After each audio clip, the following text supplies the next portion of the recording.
Last class physics में क्या पढ़ रहे थे शायद कैपेसिटेंस क्या होता है वो समझे थे। और एक कंडक्टर में या एक मेटल के पीस में हम कैसे चार्ज को रख सकते हैं या चार्ज उसमें रहने पे वो कितना उसका कैपेसिटी होगा वो हमने पता किया था, है ना, लास्ट क्लास। आज के क्लास में हम बात करेंगे कैपेसिटर क्या होता है। मतलब जो जिस कंडक्टर में, अब लास्ट क्लास मैंने क्या बोला था, अगर एक बोतल है, बोतल में मान लो जैसे कि ये बोतल है, अब इस बोतल में अगर मैं 1 लीटर का पानी रह सकता है तो मतलब इस बोतल का कैपेसिटेंस कितना हो गया, 1 लीटर। अब 1 लीटर पानी रखने के लिए मुझे 1 लीटर का कंटेनर तो चाहिए ना, तो वो कंटेनर कैसे बनाया जाए। वैसे अगर मुझे कुछ सर्टेन अमाउंट ऑफ चार्ज रखना है तो मुझे एक कंटेनर बनाना पड़ेगा। तो वो कंटेनर कैसा होगा जो चार्जेस को अपने में स्टोर करेगा, उसके बारे में आज के क्लास में बात करेंगे, ठीक है।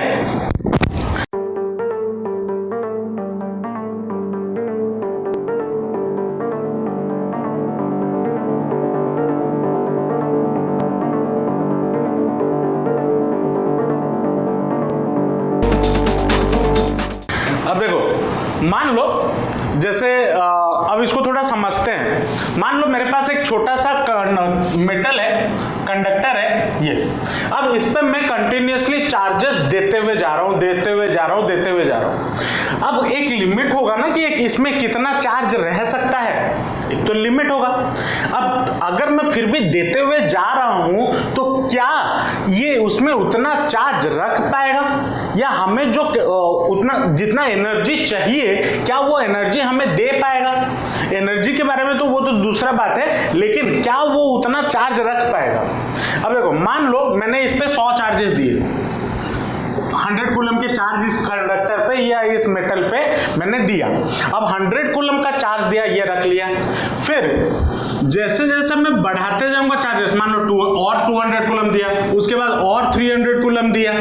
जैसे जैसे मैं इस पे चार्जेस का नंबर बढ़ाते हुए जाऊंगा वैसे वैसे इसके चारों ओर जो पोटेंशियल हो रहा होगा ना, और ऑब्वियसली मैं चार्जेस दे रहा हूं तो जाहिर सी बात है इसका इलेक्ट्रिक पोटेंशियल उसके चारों ओर बढ़ेगा। अब मान लो इसके ऊपर मैं पॉजिटिव चार्ज दे दूं तो इसके चारों ओर इसका जो पोटेंशियल होगा वो भी बढ़ता हुआ जाएगा या नहीं जाएगा। ऐसा टाइम आएगा। अब देखो, इस चार्ज को मैं कहां पे रखा हुआ हूं, इस चार्ज को मैं रखा हुआ हूं एयर में। मान लो ये जो चार्ज है वो कहां पे रखा हुआ है, वो एयर में रखा हुआ है। अब अगर एयर में रखा हुआ है, अब इसमें मैं चार्ज देते हुए जा रहा हूं, एक टाइम ऐसा आएगा जो एयर है, जो कि इंसुलेटर है, एयर का जो मॉलिक्यूल्स होगा वो भी आयोनाइज हो जाएगा, वो भी ब्रेक डाउन हो जाएगा। क्यों होगा? क्योंकि इसके पोटेंशियल की वजह से एयर के मॉलिक्यूल्स में चेंजेस आ जाएंगे या नहीं आएंगे, आ जाएंगे।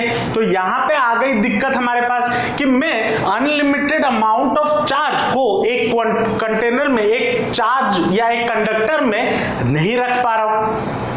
ये दिक्कत हो रहा है ना। जैसे कि अगर मैं इसको चार्ज देते हुए जा रहा हूं तो इसका पोटेंशियल बढ़ेगा।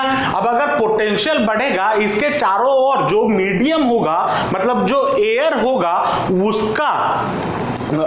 उसका मॉलिक्यूल्स क्या हो जाएगा, उसका मॉलिक्यूल्स भी ब्रेक डाउन हो जाएगा, मतलब टूट जाएगा। और अगर मॉलिक्यूल्स टूटने लग जाए तब वो कंडक्टर की तरह काम करेगा, तब तो दिक्कत की बात होगी। अब वैसा तो हमें नहीं चाहिए। हमें क्या करना है, हमें बस एक कंडक्टर चाहिए जिसपे मुझे चार्जेस को स्टोर करना है। तो उसके लिए मैं क्या कर सकता हूं। अब देखो, मान लो मेरे पास एक प्लेट है, ठीक है, मेरे पास एक प्लेट है जिसको ये मान लो प्लेट ए मैंने नाम दे दिया, थोड़ा मोटा प्लेट कर देते हैं। मान लो ये मोटा सा प्लेट मैंने कर दिया। अब इसको मैंने पॉजिटिवली चार्ज इस प्लेट को कर दिया, ठीक है, ये पॉजिटिवली चार्ज है। अब मैं क्या करूंगा, इसके पास मैं और एक कंडक्टर ले आऊंगा। अगर मैं इस कंडक्टर को इसके पास ले आऊं तो क्या हो जाएगा, तो इंडक्शन के वजह से, किसके वजह से, इंडक्शन के वजह से यहां पे नेगेटिव चार्ज इंड्यूस होना शुरू हो जाएगा, होगा या नहीं होगा। अगर ये हमारा मान लो ये प्लेट है ए है और ये प्लेट बी है, तो प्लेट ए में जो पॉजिटिव चार्जेस हैं उसके वजह से ड्यू टू इंडक्शन इस प्लेट में नेगेटिव चार्जेस इंड्यूस होना शुरू हो जाएंगे या नहीं हो जाएंगे? हो जाएंगे। अब उसके बाद बिकॉज ये भी एक मोटा प्लेट है, तो इसके साइड में मतलब प्लेट के दूसरे वाले फेस में क्या चार्जेस हो जाएगा? पॉजिटिवली चार्ज हो जाएगा ये ड्यू टू इंडक्शन या कंडक्शन। अब देखो जैसे कि हमने चैप्टर 1 में पढ़ा था, क्या पढ़ा था? अगर ये एक मेटल है, अगर मैं इसको एक साइड में सारा नेगेटिव चार्ज ले आऊं तो दूसरे साइड में क्या बच जाएगा? सारा पॉजिटिवली चार्ज हो जाएगा ना, चैप्टर 1 में पढ़े थे। वैसे ही यहाँ पे जब मैं ये वाला प्लेट इस कंडक्टर के पास लाया तो ये नेगेटिवली चार्ज बन गया और ये पॉजिटिवली चार्ज बन गया या नहीं बन गया? अब मैं क्या करता हूं, मैं एक वायर लेता हूं और इस प्लेट के साइड पे लगा देता हूं और उसका अर्थ कर देता हूं, और अगर अर्थिंग कर दिया तो क्या हो जाएगा? यहां से जो सारा एक्स्ट्रा पॉजिटिवली चार्ज था वो हट जाएगा। अब देखो ऐसा नहीं है कि सारा पॉजिटिव चार्ज निकल के अर्थ में चला जाएगा, नहीं, अर्थ से नेगेटिव चार्जेस आके मतलब इलेक्ट्रॉन्स आके इस वाले जो पॉजिटिव टर्मिनल को न्यूट्रलाइज कर देंगे। ये दिमाग में रखना, ये छोटी सी बात है, कंफ्यूजन हो जाता है तो इसको समझना। देखो जब मैंने इसको ग्राउंडेड किया, मतलब पहले ये पॉजिटिवली चार्ज था और मैंने जब इसको ग्राउंड किया तो क्या होगा? तो ये सारा पॉजिटिव चार्ज ग्राउंड में नहीं जाएगा, क्या होगा? ये अर्थ से जो नेगेटिव इलेक्ट्रॉन्स जो मूव कर सकता है, हाँ, जो नेगेटिवली चार्ज, हाँ, जो पॉजिटिव चार्ज होंगे ये क्या हो जाएंगे? ये हट जाएंगे। कहां हट जाएंगे? देखो पॉजिटिवली चार्ज मूव नहीं कर सकते, वो बड़े होते हैं, हेल्दी होते हैं मेरे तरह, ठीक है, लेकिन जो इलेक्ट्रॉन्स होते हैं वो मूव कर सकते हैं। तो इलेक्ट्रॉन्स मूव करवाने के क्या होगा? यहाँ पे जो पॉजिटिवली चार्ज होंगे ना, ये मूव नहीं करेंगे अर्थ में, अर्थ से इलेक्ट्रॉन मूव करेंगे इस वाले पॉजिटिव प्लेट में और उसको न्यूट्रलाइज कर देंगे। न्यूट्रलाइज हो गया। अब यहां पे हमने पहले से इधर पॉजिटिव हो गया, अब इधर नेगेटिव हो गया। अब क्या होगा? अब जब मैं इसको और पॉजिटिवली चार्ज देता जाऊंगा, इसको मैं अगर इस वाले कंडक्टर को मैं अगर और पॉजिटिव चार्ज देता जाऊंगा, मतलब मुझे कंटिन्यूअस पॉजिटिव चार्ज उसमें देना है या एनर्जी स्टोर करना है, तो जब मैं कंटिन्यूअस पॉजिटिव चार्ज उस पर देता जाऊंगा तो क्या होगा? पॉजिटिव चार्ज जब मैं इसको कंटिन्यूअस देता जाऊंगा तो ये नेगेटिव चार्ज, ये जो नेगेटिव चार्ज इस वाले प्लेट में बन रहा है वो इस पॉजिटिव चार्ज के पोटेंशियल को न्यूट्रलाइज करने की कोशिश कर रहा होगा। तो जैसे जैसे यहाँ पे मैं जैसे पोटेंशियल बढ़ाऊंगा, मान लो यहाँ पे पहले 100 चार्ज दिया, 100 कूलम का चार्ज, अब मैंने उसको 200 कूलम चार्ज दिया। दिक्कत क्या हो रहा था? यहाँ पे पोटेंशियल बढ़ जाने की वजह से हम इसके जो मीडियम है वो बर्बाद हो जा रहा था और कंडक्टर की तरह काम करने लग रहा था। लेकिन यहाँ पे क्या होगा? आप जितना नंबर ऑफ चार्जेस बढ़ाते जाओ कोई दिक्कत नहीं है। क्यों दिक्कत नहीं है? क्योंकि यहाँ पे जो नेगेटिव चार्ज होंगे ना, इसका पोटेंशियल और इसका जो इंक्रीजिंग पोटेंशियल हो रहा होगा वो कंटिन्यूअसली बढ़ रहा होगा या कंटिन्यूअसली एक दूसरे को कैंसिल कर रहे होंगे। ठीक है, अब इसको और एक बार मैं समझा देता हूं, बता देता हूं तो दिमाग में अच्छे से बैठ जाएगा। यहां पे हमारा दिक्कत क्या हो रहा था? यहां पे जब मैं कंटिन्यूअस बहुत सारे चार्जेस दे रहा था तो इसके चारों ओर जो एनवायरनमेंट होगा, जो मीडियम होगा, वो उसका भी पोटेंशियल बढ़ने की वजह से मॉलिक्यूल्स आयनाइज हो जा रहे थे और इसमें चार्जेस हम ज्यादा स्टोर नहीं कर पा रहे थे। लेकिन ज्यादा चार्ज स्टोर करने के लिए मैंने क्या किया? मैंने एक पॉजिटिवली चार्ज प्लेट लिया और उसके साइड में मैंने और एक दूसरा प्लेट लिया और ड्यू टू इंडक्शन प्लेट के इस वाले साइड में नेगेटिव चार्ज फॉर्म हुआ। अब इस नेगेटिव चार्ज फॉर्म होने पे यहाँ पे जो इलेक्ट्रिक, इसकी वजह से जो इलेक्ट्रिक फील्ड फॉर्म हो रहा होगा वो हो रहा होगा E minus Q, electric field produce हो रहा होगा, और ये इसके वजह से जो इलेक्ट्रिक फील्ड प्रोड्यूस हो रहा होगा मतलब पॉजिटिव प्लेट की वजह से वो हो रहा होगा E प्लस क्यू। और E प्लस क्यू और E माइनस क्यू जब पास पास रह रहे हैं यहाँ पे तो ये एक दूसरे को क्या करेंगे? कैंसिल आउट करने की कोशिश कर रहे होंगे। तो जब मैं इस पे नंबर ऑफ प्लेट ए में नंबर ऑफ चार्जेस को और बढ़ाते हुए जाऊं, नंबर ऑफ चार्जेस को और बढ़ाते हुए जाऊं तो कंटिन्यूअसली इधर जो इंड्यूस नेगेटिव चार्ज है वो भी बढ़ते हुए जाएगा और उसके वजह से जो इंड्यूस्ड इलेक्ट्रिक फील्ड है वो एक दूसरे को कैंसिल करते हुए जा रहे होंगे। तो इससे हमें क्या मिल गया, इससे हमारा ये हो गया कि हमने इधर मैक्सिमम अमाउंट या जितना ज्यादा चाहूं उतना चार्जेस मैं उस पर स्टोर कर सकता हूं। तो इस वाले सिस्टम को हम बोलते हैं कैपेसिटर। क्या बोलते हैं? कैपेसिटर। कैपेसिटर। और कैपेसिटर का जो सिंबॉलिक रिप्रेजेंटेशन है वो कैसा है? ऐसा। ये जो कैपेसिटर है, एक तो ये होता है और एक दूसरा ये कैपेसिटर का सिंबल होता है। ये जो कैपेसिटर है, ये कैपेसिटर, इस कैपेसिटर को हम बोलते हैं फिक्स्ड कैपेसिटर। जैसे ये वाला हो गया फिक्स्ड कैपेसिटर और ये वाला हो गया वेरिएबल कैपेसिटर।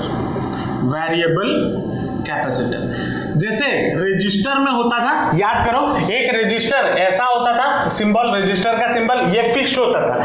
लेकिन एक हम ये बनाते थे, याद है, रियोस्टाट करके नाम होता था उसका, रियोस्टाट। और रियोस्टाट क्या होता था? वेरिएबल रजिस्टर ही तो होता था, वही सेम चीज। तो ये था आपका कैपेसिटर का कॉन्सेप्ट। अब अगर इस वाले चीज को आप देख पा रहे होगे, ये कैपेसिटर कुछ ऐसा दिखता है, ठीक है। ये जनरली आपको कूलर के अंदर मिल जाएगा, पंखे में जो लगा है वहां मिल जाएगा। मोस्टली हर इलेक्ट्रॉनिक डिवाइस में हम कैपेसिटर यूज करते हैं। अब कैपेसिटर यूज करने का मकसद क्या है? कैपेसिटर यूज करने का मकसद है, अगर मुझे अचानक से बहुत ज्यादा चार्ज कहीं पे जरूरत हो जाए, मतलब एक कम फ्रैक्शन ऑफ टाइम पे अगर मुझे ज्यादा चार्ज चाहिए, देन मुझे कैपेसिटर की जरूरत होगी। अब तुम लोग बोलोगे सर बैटरी भी तो चार्ज प्रोवाइड करता है या चार्ज प्रोवाइड करता है, तो हम कैपेसिटर क्यों यूज कर रहे हैं, बैटरी क्यों यूज नहीं कर रहे? देखो, बैटरी जब हमें करंट प्रोवाइड करता है या चार्ज प्रोवाइड करता है ना, वो एक फिक्स्ड अमाउंट ऑफ टाइम में एक सर्टेन अमाउंट ऑफ चार्ज देता है। लेकिन जो कैपेसिटर होता है ना, वो बहुत कम टाइम में बहुत ज्यादा अमाउंट ऑफ कैपेसिटर या चार्ज प्रोवाइड करता है। इसीलिए हम कैपेसिटर यूज करते हैं। और फैन वगैरह में कैपेसिटर क्यों यूज किया जाता है? क्योंकि जब आप स्विच ऑन करते हो तुरंत के तुरंत फैन घूमने नहीं लग जाता, उसको एक इनिशियल एनर्जी चाहिए जो कि फैन को घुमा सके, क्योंकि उसके अंदर मोटर होता है जो कि आयरन से बना हुआ होता है। तो देखोगे कभी कभी ऐसा होता है, जब धीरे धीरे फैन स्लो होने लग जाता है या फिर फैन घूमता नहीं है, तो हम क्या करते हैं, फैन को डंडे से अगर घुमा दें तो फिर वो फैन घूमता रहता है। तो वो इंडिकेशन है कि आपका कैपेसिटर खराब हो गया है, कैपेसिटर को रिप्लेस कर दिया जाए। कैपेसिटर को रिप्लेस कर देने पे क्या होगा? कैपेसिटर बेसिकली क्या करता है, जब फैन इनिशियली घूमना स्टार्ट जब होता है, उसको एक साथ तुरंत से एनर्जी देता है ताकि फैन एक राउंड, एक मोमेंटम पकड़ सके और वो कंटिन्यूअसली घूम सके। तो बेसिकली कैपेसिटर कुछ ऐसा दिखता है। इसके अंदर भी दो प्लेट्स होते हैं जिससे ये इलेक्ट्रोड्स निकला हुआ है, ठीक है, और ये कनेक्टेड होता है आपका फैन से, ठीक है। फैन के दो टर्मिनल लगे रहते हैं, उसके साथ कनेक्टेड होता है। अब ये जो कैपेसिटर है ये वेरियस शेप्स में मौजूद है।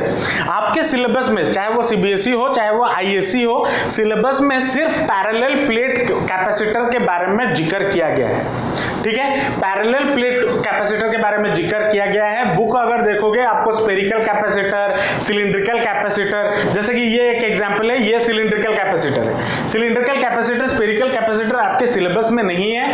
आपके सिलेबस में सिर्फ और सिर्फ पैरेलल प्लेट कैपेसिटर ही है। तो उसके बारे में बात करेंगे, पैरेलल प्लेट कैपेसिटर होता क्या है। इतना जो अभी मैं बताया, कैपेसिटर क्या होता है, कैसे ये काम करता है, कैसे बनाया जाता है, उसके बारे में तो बात करेंगे, लेकिन ये कैसे काम करता है वो समझ में आया? अच्छा, पैरेलल प्लेट कैपेसिटर जानने से पहले और एक इंपॉर्टेंट चीज बताना भूल गया। देखो, अगर मान लो ये आपका एक प्लेट है और ये पॉजिटिवली चार्ज था, मैंने अभी बताया ये पॉजिटिवली चार्ज था इस तरफ, मतलब मान लो लेट इस पे प्लस क्यू चार्जेस है, ठीक है, और इस पे अगर और एक दूसरा प्लेट उसके बगल में रखा था जो कि नेगेटिवली चार्ज था, इस पे नेट चार्ज कितना है, माइनस क्यू है। तो इसका जो नेट, अब इस टोटल सिस्टम का जो नेट चार्ज होगा, जो टोटल सिस्टम का नेट चार्ज कितना होगा, मुझे पता है, तो बोलोगे सर नेट चार्ज, इसको प्लस क्यू और माइनस क्यू को जोड़ दो तो जीरो। नहीं, ये मत करना, net charge is not zero, ये जीरो नहीं होगा, नेट चार्ज इसका जीरो नहीं होगा। ठीक है, ये बच्चे अक्सर गलतियां करते हैं, एक पैरेलल प्लेट कैपेसिटर में नेट चार्ज कितना, बच्चे लिख देते हैं जीरो, नहीं जीरो नहीं होता। ठीक है, ये प्लस क्यू और charge Q minus Q, charge Q बोल रहा हूँ, ये जो प्लस क्यू और माइनस क्यू रिप्रेजेंट करता है कि यहाँ पे पॉजिटिव चार्जेस हैं, ये प्लेट पॉजिटिवली चार्ज है और ये प्लेट नेगेटिवली चार्ज है। नेट चार्ज इसका जीरो कभी नहीं होगा। ठीक है, इसको दिमाग में रखना, इसको स्टार मार्क देके साइड में लिख लो। मान लो ये एक प्लेट है, ये जो पेपर मैंने पकड़ा हुआ है ये एक प्लेट है और ये एक प्लेट है, आमने सामने आपको ऐसे दिखेगा। ठीक है, लेकिन बाकायदा ये प्लेट्स होते हैं, इसका एरिया होगा, एरिया ये वाला एरिया है, ये जो सामने वाला है ये इसका एरिया है और इसका जो सामने वाला है ये एरिया है। तो लेकिन आपको सामने से कैसा दिखेगा, सामने से दो लाइन जैसा दिखेगा जो यहाँ पे मैंने बनाया हुआ है। ठीक है, जो यहाँ पे मैंने सामने बनाया हुआ है, मान लो इसको थोड़ा और अच्छे से बनाते हैं। मान लो ये एक पॉजिटिवली चार्ज प्लेट, ये एक प्लेट है और ये एक प्लेट है। ठीक है, यहाँ पे ये हो गया पॉजिटिवली चार्ज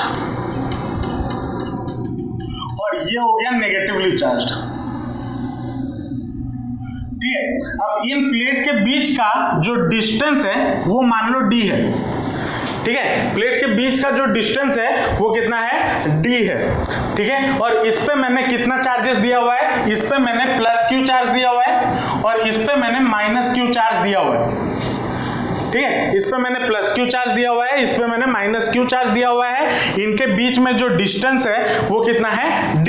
और जो इसका जो प्लेट का ये जो प्लेट है इसका एरिया यहाँ पे लिख लेते हैं, late d is equal to distance between plates, distance between plates। तो अगर मैं इस पे प्लस क्यू चार्ज दिया हूं तो जाहिर सी बात है इसका सरफेस चार्ज डेंसिटी कितना हो जाएगा, सिग्मा प्लस सिग्मा इसके लिए और इसके लिए माइनस सिग्मा, है ना। तो let plus minus sigma equal to uniform charge densities. ठीक है, plus minus sigma equal to uniform charge density, small D equal to क्या है, डिस्टेंस बिटवीन टू प्लेट्स। और ए क्या है, अच्छा यहाँ पे ए लिखा, ए क्या है, एरिया ऑफ क्रॉस सेक्शन या area of cross section of plates, cross section of each plates. ठीक है, और हमें क्या पता है, और एक चीज हमें क्या पता है, सिग्मा इक्वल टू क्या होता है, we know that sigma equal to charge upon area, ये होता था ना dq अपॉन dA, याद करो सिग्मा इक्वल टू क्या होता था, dq अपॉन dA। तो जो हमारा q इक्वल टू कितना हो जाएगा, q इक्वल टू कितना हो जाएगा, सिग्मा इंटू a, ये हो जाएगा। तो plus minus q is equal to कितना हो जाएगा, plus minus sigma into a। Plus minus Q क्या है, total charges on each plates. ठीक है, प्लस माइनस क्यू क्या हो गया, total charges on each plates.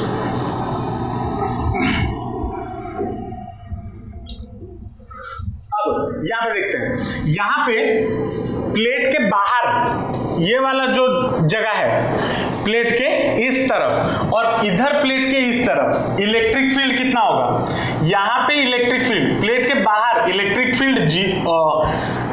Field आपका हो जाएगा सिग्मा अपॉन एप्सिलॉन नॉट, ये हो जाएगा। इलेक्ट्रिक फील्ड का फॉर्मूला क्या होता था sir, electric field equal to क्या होता था बेटा, इलेक्ट्रिक फील्ड एपटे प्लेटर एपटे इलेक्ट्रिक फील्ड के अच्छा को डायरेक्शन रो आगे सेटा देखिया, प्लेटर एपटे इलेक्ट्रिक फील्ड रो डायरेक्शन एपटे हबो आ काइना पॉजिटिव रो सब बेले बाहर आउ एठी जदि एटा को मु नेगेटिव भी भाबुची तो या एपटे प्लेटर एपट साइड रे इलेक्ट्रिक फील्ड रो डायरेक्शन केमिति हबो, एमिति हबो।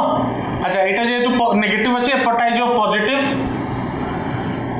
तो एमिति ए डायरेक्शन रे बाहर थो यहाँ पे इलेक्ट्रिक फील्ड कितना हो जाएगा, E is equal to sigma upon 2 epsilon naught, और इस तरफ इलेक्ट्रिक फील्ड कितना हो जाएगा, E is equal to sigma upon 2 epsilon naught. ये हो गया बाहर का। तो net electric field outside the plates मतलब प्लेट के इस तरफ और प्लेट के उस तरफ, आउटसाइड द प्लेट्स कितना हो जाएगा, E नेट इक्वल टू, दोनों ऑपोजिट डायरेक्शन में है, यहाँ पे इलेक्ट्रिक फील्ड का डायरेक्शन इस तरफ, यहाँ पे इलेक्ट्रिक फील्ड का डायरेक्शन इस तरफ, तो ऑपोजिट डायरेक्शन में है, तो E नेट कितना हो जाएगा, E net is equal to sigma upon 2 epsilon naught minus sigma upon 2 epsilon naught which is equal to कितना हो जाएगा, 0 हो जाएगा या नहीं हो जाएगा। अब देखते हैं इसके अंदर, प्लेट के अंदर इलेक्ट्रिक फील्ड का डायरेक्शन क्या होगा। अब देखो positive to negative electric field travel करता है, यह हमें पता है। तो पॉजिटिव टू नेगेटिव अगर ट्रैवल कर रहा है, इसके वजह से कितना हो रहा होगा, सिग्मा अपॉन 2 एप्सिलॉन नॉट, इसके वजह से भी सिग्मा अपॉन 2 एप्सिलॉन नॉट, और पॉजिटिव टू नेगेटिव ट्रैवल कर रहा है तो दोनों क्या हो जाएंगे, ऐड हो जाएंगे। तो नेट इलेक्ट्रिक फील्ड कितना हो जाएगा, नेट इलेक्ट्रिक फील्ड इनसाइड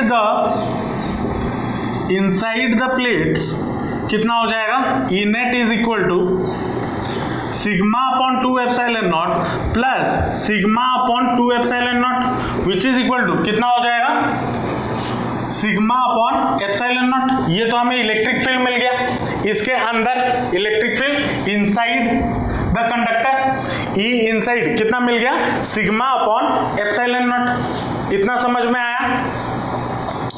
चलो अब मुझे पता क्या है, मुझे निकालना है कैपेसिटेंस। अब कैपेसिटेंस निकालने के लिए फॉर्मूला क्या है, C is equal to Q by V, हमने ये पढ़ा है, Q बाय V पढ़ा है। अब यहाँ पे मुझे इलेक्ट्रिक फील्ड मिला है, चार्जेस तो मुझे पता है सिग्मा इंटू ए है, ये तो मुझे पहले से पता है, लेकिन पोटेंशियल मुझे नहीं पता, तो पोटेंशियल मुझे कैलकुलेट करना है। तो पोटेंशियल मैं कैसे कैलकुलेट कर सकता हूं, potential V is equal to क्या होता है, E इंटू डी, या फिर अगर आप पढ़े होगे electric field equal to potential upon distance between the plates, ये हमने पढ़ा हुआ है प्रीवियस क्लासेस में। तो V potential is equal to क्या हो जाएगा, E इंटू डी। अब इलेक्ट्रिक फील्ड यहाँ पे मुझे कितना, D क्या है, D is the distance between two plates, ये डिस्टेंस बिटवीन टू प्लेट्स, तो potential V, hence potential V is equal to कितना हो जाएगा, E इंटू डी। तो इलेक्ट्रिक फील्ड कितना हो गया, अंदर की तरफ sigma upon epsilon naught into D, ये मुझे पोटेंशियल मिल गया, चार्जेस मुझे पता है, तो कैपेसिटेंस, देयरफॉर कैपेसिटेंस मेरा कितना हो जाएगा, C is equal to Q upon V, और Q मेरा कितना है, plus minus sigma upon A. अगर इसका सिर्फ मैं अगर मैग्नीट्यूड वैल्यू निकालूं तो कितना हो जाएगा, प्लस माइनस अगर ना लगा के बस मैग्नीट्यूड के बारे में बात करें तो कितना हो जाएगा, sigma into A upon V कितना है, sigma into D by epsilon naught which is equal to कितना हो जाएगा, sigma A into epsilon naught divided by sigma into D, sigma sigma gets cancelled, तो कितना मिल गया, A into epsilon naught divided by D. तो ये हमारा पैरेलल प्लेट का जो कैपेसिटेंस है कितना हुआ, A into epsilon naught divided by D. Epsilon naught हमारा क्या होता है, इस मीडियम का परमिटिविटी, जो हमने प्रीवियस चैप्टर में पढ़ा हुआ है। अब यहाँ पे इसके बीच में क्या है, इसके बीच में अभी के लिए वैक्यूम मौजूद है। अभी हम जो पैरेलल प्लेट कैपेसिटर पढ़ रहे हैं, पैरेलल प्लेट कैपेसिटर के अंदर क्या मौजूद है, वैक्यूम मौजूद है। जैसे जैसे हम आगे इसमें और पढ़ेंगे, अब एयर या वैक्यूम के बदले हम उधर मेटल डालेंगे, इंसुलेटर डालेंगे, कंडक्टर डालेंगे, बहुत कुछ उसके अंदर डालना है और डाल के निकालना है कि उसके कैपेसिटेंस में क्या क्या चेंजेस होते हैं। लेकिन जो बेसिक या जो बेस लेवल का जो फॉर्मूला हमें चाहिए वो क्या है, इलेक्ट्रिक फील्ड जिसका कैपेसिटेंस ऑफ द कैपेसिटर हमने जो बनाया, जो कि दो प्लेट से बना हुआ, पैरेलल प्लेट से बना हुआ है, उसका कैपेसिटेंस कितना हो जाएगा, A × epsilon naught divided bye D। ठीक है, समझ में आया? अगर यहाँ पे हम कैपेसिटेंस का फॉर्मूला देखें, एक तो हम यहाँ से डायरेक्ट बोल सकते हैं directly proportional to area of cross section, मतलब जितना बड़ा प्लेट होगा उतना ज्यादा उसका कैपेसिटेंस होगा। पहला चीज तो ये बता दिया गया। तो number 1, capacitance is directly proportional to A, मतलब ए क्या है, एरिया ऑफ क्रॉस सेक्शन, मतलब जितना बड़ा कैपेसिटर या जितना बड़ा प्लेट उतना बड़ा हमारा उसका कैपेसिटेंस। अब उतना बड़ा बनाने के लिए, कैपेसिटर बनाने के लिए हमने लास्ट टाइम भी कैलकुलेट किया था, 1 फैरेड जो होता है वो उसके लिए 1 फैरेड का चार्ज स्टोर करने के लिए मुझे जो कैपेसिटर चाहिए उसका वैल्यू या उसका जो रेडियस होता था वो अर्थ के रेडियस से भी 300 गुना बड़ा था। तो वैसा पॉसिबल नहीं है, लेकिन हमारे लिए जितना एनर्जी जरूरी है वो बन जाता है। ठीक है, वो मिलीमीटर वगैरह में होता है, मिलीमीटर माइक्रोमीटर में भी होता है कैपेसिटेंस, हमें जितना चाहिए।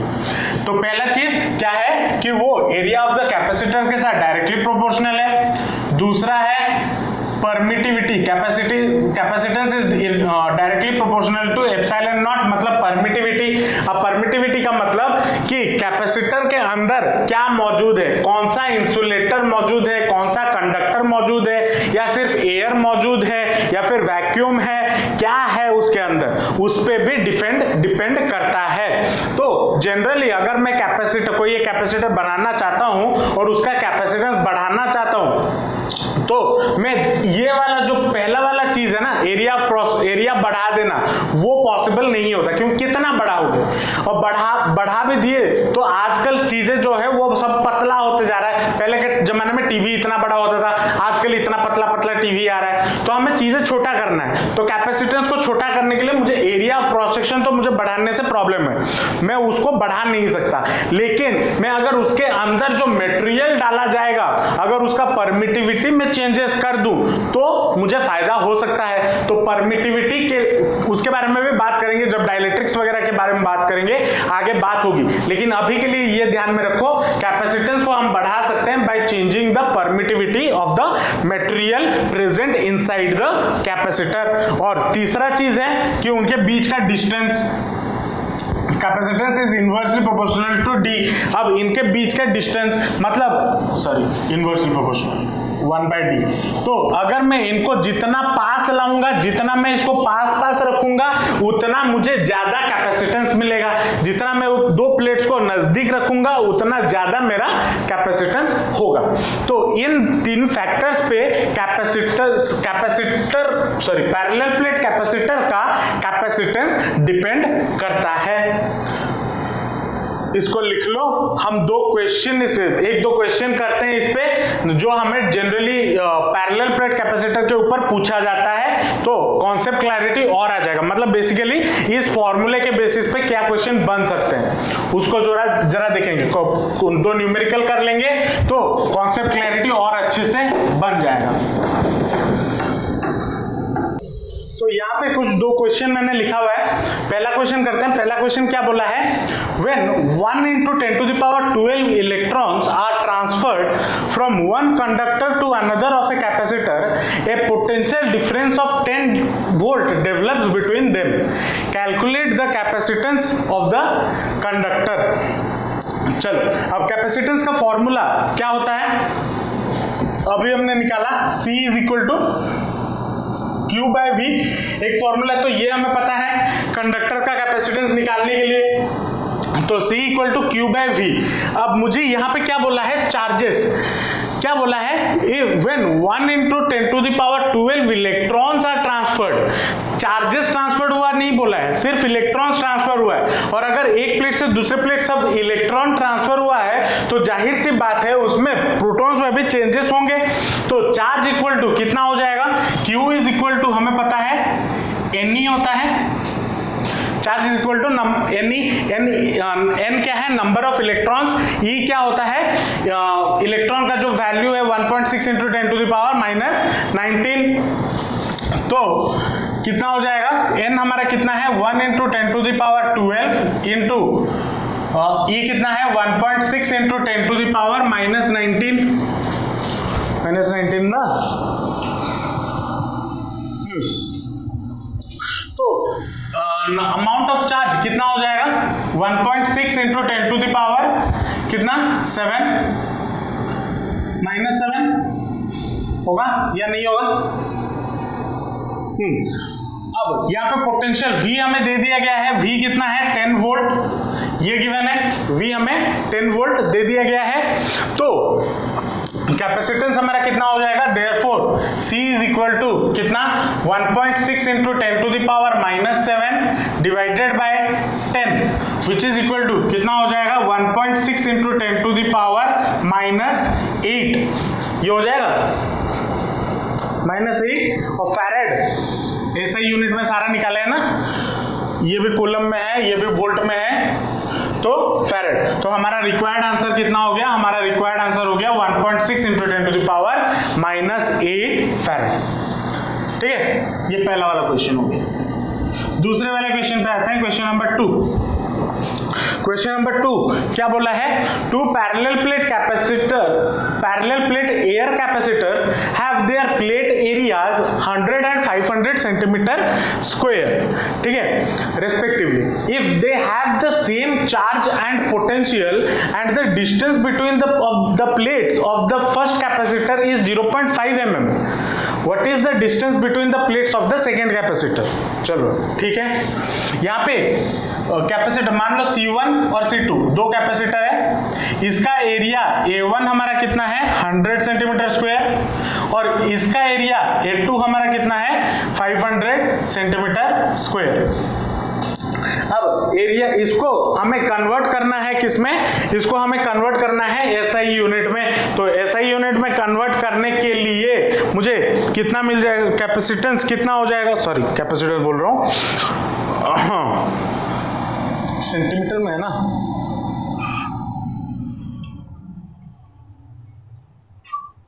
डिस्टेंस निकालना है ना बिटवीन, हाँ तो चलो इसको सेंटीमीटर में ही रहने दो। एरिया हो गया मान लो 100 सेंटीमीटर स्क्वायर और एरिया फर्स्ट कैपेसिटर का एरिया हो गया मान लो 100 सेंटीमीटर स्क्वायर और दूसरे कैपेसिटर, और क्या बोला है यहाँ पे इस पे अगर दोनों में सेम चार्जेस हैं और सेम पोटेंशियल है, मतलब Q इधर भी Q है इधर भी Q है और पोटेंशियल यहाँ पे V है यहाँ पे भी V है, ठीक है, और यहाँ पे जो D1 है वो कितना है, D1 आपको गिवन है 0.5 mm और यहाँ पे आपको D2 जो है वो पूछा हुआ है ना, यही तो डेटा गिवन है फिजिक्स इस क्वेश्चन में। एरिया गिवन है, चार्जेस सेम है, पोटेंशियल भी सेम है और डिस्टेंस बिटवीन द प्लेट्स एक का गिवन है 0.5 mm और एक का गिवन है और एक का पूछा हुआ है। तो इसको अगर हम 0.5 mm को 0.5 mm को सेंटीमीटर में कन्वर्ट करें तो ये कितना हो जाएगा 0.05 सेंटीमीटर में। क्यों कन्वर्ट किया, क्योंकि एरिया यहाँ पे सेंटीमीटर में है इसलिए मैंने इसको सेंटीमीटर में कन्वर्ट कर दिया। अब हमें कैपेसिटेंस क्या होगा, they have the same charge and potential and the distance between the, हाँ अब देखो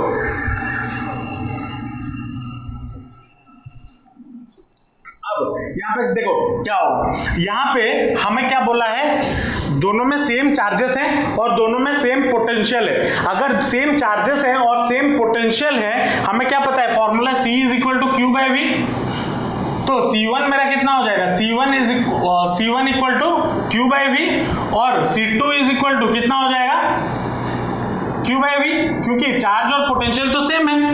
तो C1 is equal to, therefore मैं क्या लिख सकता हूँ, C1 is equal to C2 लिख सकता हूँ या नहीं लिख सकता हूँ। अब C1 is equal to, C1 का फॉर्मूला क्या होगा इन टर्म्स ऑफ एरिया, क्या हो जाएगा एरिया इंटू A1 इंटू epsilon naught divided by D1 is equal to C2 मेरा कितना हो जाएगा A2 into epsilon naught divided by D2, ये हो जाएगा। अब इसको अगर हम क्रॉस मल्टीप्लाई करते हैं, मैं इसको ऊपर सॉल्व कर देता हूँ इधर, ठीक है, इधर सॉल्व कर देता हूँ, लिख लेना। ये अलग क्वेश्चन है, ये अलग क्वेश्चन है।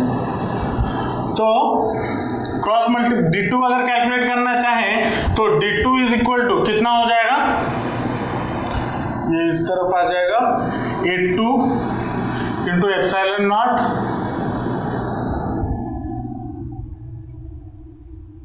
Into D1 divided by A1 इंटू एप्सिलॉन नॉट, ये हो जाएगा ना।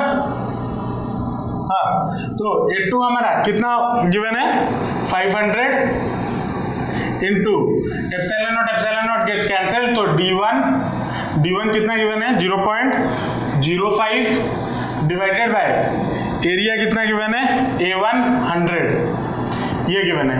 यहां से अगर डेसिमल हटाए तो नीचे आ जाएगा 2 0 और, तो ये कितना हो जाएगा, 2 0 कैंसिल, तो 25 बाय 100 0.25, तो D2 मेरा कितना हो गया, D2 is equal to 0.25 centimetre, या फिर हम इसको क्या बोल सकते हैं, 2.5 मिलीमीटर, 2.5 मिलीमीटर है ना, 2.5 मिलीमीटर। क्योंकि मिलीमीटर से मैंने क्यों निकाला, क्योंकि पहले वाला कैपेसिटर का मिलीमीटर में गिवन है क्वेश्चन में, इसलिए मैंने मिलीमीटर में निकाल दिया। हालांकि अगर इसमें भी निकालते हो तो कोई गलत नहीं है आंसर। तो distance between two plates of the second capacitor हमारा कितना हो गया, 0.25। तो आज के लिए इतना ही रखते हैं। ये था आपका पहला, मतलब बहुत दिनों बाद क्लास हुआ, तो ये आपका पहला तो नहीं, कैपेसिटर क्या होता है वो समझे। नेक्स्ट क्लास हम कैपेसिटर के कॉम्बिनेशन के बारे में समझेंगे, उसमें कितना एनर्जी स्टोर हो सकता है उसके बारे में बात करेंगे। नेक्स्ट क्लास ये सब के बारे में चर्चा होगी, ठीक है। ये आपका बेसिक्स था पैरेलल प्लेट कैपेसिटर, और ये पैरेलल प्लेट कैपेसिटर कॉपी के साइड में टिक करके रख देना, इंपॉर्टेंट है, पूछा जाता है, ठीक है। तो यहां से जो सारा चीजें हैं बहुत इंपॉर्टेंट है, तो उसका बेस क्लियर होना बहुत जरूरी है, ठीक है। चलो आज के क्लास में इतना ही रखते हैं, मिलते हैं नेक्स्ट क्लास, बाय बाय।